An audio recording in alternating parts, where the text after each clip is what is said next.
Okay, let's talk about this whole situation involving Tonto Dikeh, because this one is complicated. Recently, Tonto Dikeh publicly declared that she has given her life to Christ. Since then, we've been seeing a completely different version of her. Church activities, serious prayers, cleaning the church, evangelism, preaching, a whole spiritual transformation. And honestly, nobody should have a problem with that. People change, people grow, people find faith. But now the transformation has entered a legal battle. A human rights lawyer, Ikechukwu Obase, has filed a fundamental rights enforcement case against her at the High Court of the FCT. And the allegation that a schoolgirl was subjected to a religious deliverance, what the lawsuit is calling a vicious exorcism ritual. Now pause there, because this conversation is not as simple as people are making it look online.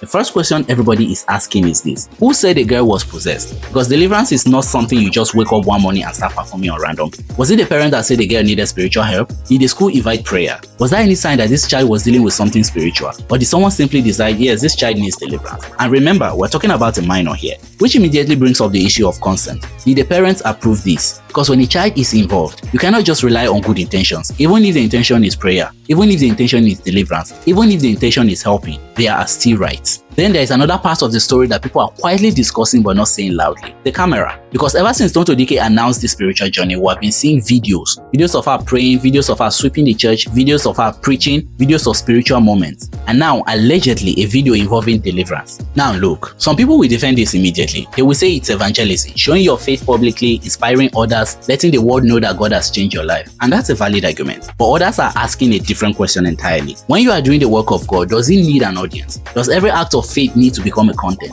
Because once a camera enters the picture, everything changes, especially when a child is involved. Because if that child was filmed during a deliverance, if that video circulated publicly, if the child was labeled spiritual in front of the world, then this stops being just a church matter. Now it becomes a human rights conversation. But to be fair, we also have to look at the other side. We don't know the full details yet. Maybe the parents actually brought the child for prayer. Maybe the girl was dealing with something serious and the family wanted spiritual intervention. Maybe the video people saw online does not show full context. And if that's the case, then Tonto Dikeh absolutely has the right to defend herself, because faith itself is not a crime. Praying for someone is not a crime. Deliverance in many churches is a normal religious practice. But the law will ask one very important question: were the rights of that child protected? Because faith is powerful. But when faith meets minors, public exposure, and social media, things can get messy very quick. So the million-dollar question now is this: did Tonto Dikeh cross a line in the name of faith? Or is this simply a misunderstood act of evangelism? And when this finally gets to court, will the law say there is a case here? Let me know your take in the comments, and as always, follow for more.